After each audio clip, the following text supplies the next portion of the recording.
The template may have just changed in FPL, and there is a complete game changer that has just taken place in recent hours that could affect our FPL teams and the way we choose our teams and the players we choose and the whole system we choose in our FPL teams this year. So this is something that definitely need to be aware of going into the new season, and a fantastic option that can potentially just come in and out of our teams for the required game weeks that we need him, and as well as that, it frees up a lot of cash for us to bring in the players that we do want. If you're an FPL fan and you're not subscribed to this channel, do hit that subscribe button. We do daily FPL content, so if you're not subscribed to this channel, do hit the subscribe button so you're up to date with all the latest FPL content and news. And if you do want to enjoy the video as well, please do leave a like as well. There always is that question in FPL: do we play a 3-5-2? Do we go for a 3-4-3? Some people out there like to go for a 4 at the back, which is not really a bit of me. But as you can see here, 3-5-2 could be very, very popular this year in FPL, because there's realistically not that many great 4.5 million options, and we might now have a 4.5 million forward who could be playing week in, week out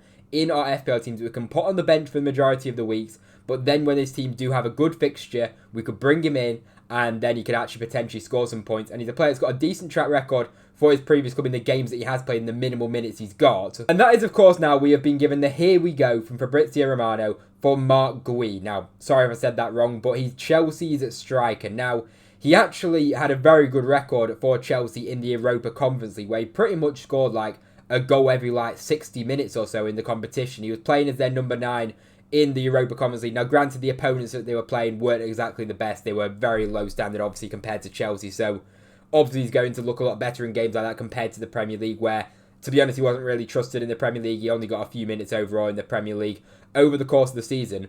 But what Fabrizio Romano said on the post for giving him the here we go to Marc Guiu is that he's going to be an important part of Regis Labree's plans over at Sunderland. So this could be a guy that's going to get a lot of minutes. And if we have a look at the players that Sunderland currently have in their starting 11, of course he is an out-and-out number 9. Now, Sunderland do actually have 2 other number 9s. They have Mayenda, and they also have Wilson Isidore as well, who played for them mostly in the Championship. Wilson Isidore got the majority of the minutes. Mayenda played as well quite a lot in the season.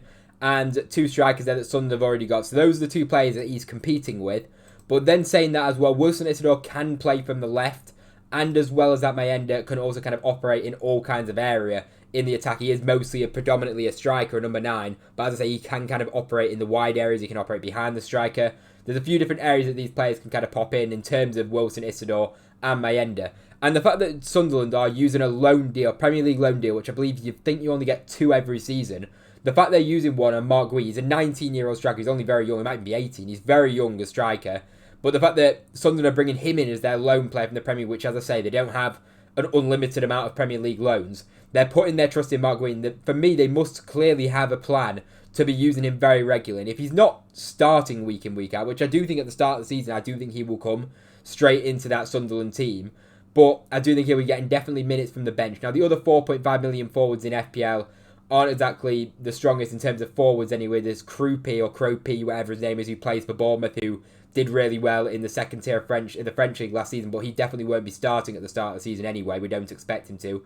Marc Guiu actually has a chance of starting week in, week out in that Sunderland team. So as I say, Sunderland set up in a 4-3-3 formation, so that's 4-2-3-1, because sometimes Enzo Lefebvre can kind of play into that number 10 as well. But they do predominantly play a 4-3-3 formation. So you have 2 wingers where, as I say, they have currently Talby and Adingra, who are probably going to be the starting wingers, and then they have Mayenda up top. Now, as I say, Mayenda could drop out of the team, Marc Guiu could come in, and then you could also have Mayenda who can play in them wider positions as well. And Wilson Isidore, I do think, will probably be a backup at the start of the season in the Premier League. But then it's also worth noting as well that Sunderland do have quite a few players that are going off to AFCON. I believe Talby will be going off to AFCON, and Adingra will be off to AFCON as well. So that's 2 of their front line that could be off then to the Africa Cup of Nations, which then means that there's space for Mayenda to maybe go out wide, Isidore play out wide, and then the striker then could be Marc Guiu, who obviously isn't going to the Africa Cup of Nations, being from Spain. So that's another thing that we should definitely we should be keeping note of, the fact that Sunderland are going to be missing players from the end of December to January, where Marc Guiu should get guaranteed minutes in that time. Obviously, it's something that's for later on in the season. We'll probably have used at least a wild card by then, and we'll know a lot more information on Marc Guiu. But as I say, he should really be getting pretty good minutes you would expect in that Sunderland team, despite the competition. As I say, Sunderland bringing in a Premier League loan, they are making a statement and showing that Marc Guiu should be starting, at least playing quite a few minutes in this Sunderland team. And it's also worth having a conversation as well with Marc Guiu signing the bench boost in game week 2. Sunderland in game week 2 both play, Guiu and Reinildo, who you could maybe pick as a 4 million defender. They play against Burnley. And if you don't pick Reinildo, you could maybe go for an Esteve, who plays for Burnley, who's a centre-back that starts them week in, week out. They'll be playing against each other. Then you've got, you know, on a bench boost, you want to be having decent fixtures on your bench. Obviously, Marc Guiu would be on your bench for the majority of weeks. And as well as that, like a 4 million defender in Reinildo, or it could be even Esteve of Burnley as well. If you could play them in game week 2, you know, you've got Esteve then playing against Sunderland, and then Marc Guiu playing against Burnley, which obviously they're both playing each other, which isn't ideal. But then you look at it, they've both got very good fixtures on paper. And if you were ever going to play some of the players from the newly promoted side, it would be when they're playing against each other, let's be real, because otherwise it's just the best fixture, isn't it, on paper. So there's definitely a conversation for if you are going to go for Marc Guiu, maybe even going for a bench boost on game week 2, and then maybe having Esteve as well, because Esteve in game week 1 does have a bit of a tougher fixture. He's playing against Spurs, so that's not an ideal fixture there. Reinildo in the first week does, of course, play against West Ham at home, so you could have 2 players against West Ham at home on a bench boost. You would expect Marc Guiu to come back in, so it's definitely a conversation at the start of the season, if he is going to be starting the game, to play an early bench boost, and you get a game out of Marc Guiu against either a Burnley in game week 2, or in game week 1, a game against West Ham. Also, another thing that's very worth noting as well, because in my personal team, I currently have Elliot Anderson. If you're not aware about Elliot Anderson, he does get quite a lot of points in terms of defensive contributions. He also gets a few assists and a couple of goals he chips in with as well, over last season anyway. So we do expect kind of similar from Elliot Anderson. Of course, he's nailed on as well in that Nottingham Forest side. So he could be a player that's very good value at 5.5 million, who I've got as a budget enabler midfielder in my personal team right now. And then if you look here, it's the Marc Guiu and Elliot Anderson rotation, where they both have pretty good fixtures when you put them together every single week for the first 10 weeks. And as I say, Marc Guiu is not absolutely guaranteed to start or anything like that. We expect him to get good minutes in the Sunderland team. Will he play 90 minutes? Probably not. Will he start every game? Also probably not. It depends on how his form is, and it depends how he kind of adapts to life over at Sunderland. But you look at this combination here between these two players in terms of the rotation. Game week 1, you have the choice Elliot Anderson against Brentford, or Marc Guiu against West Ham, which is both decent fixtures there.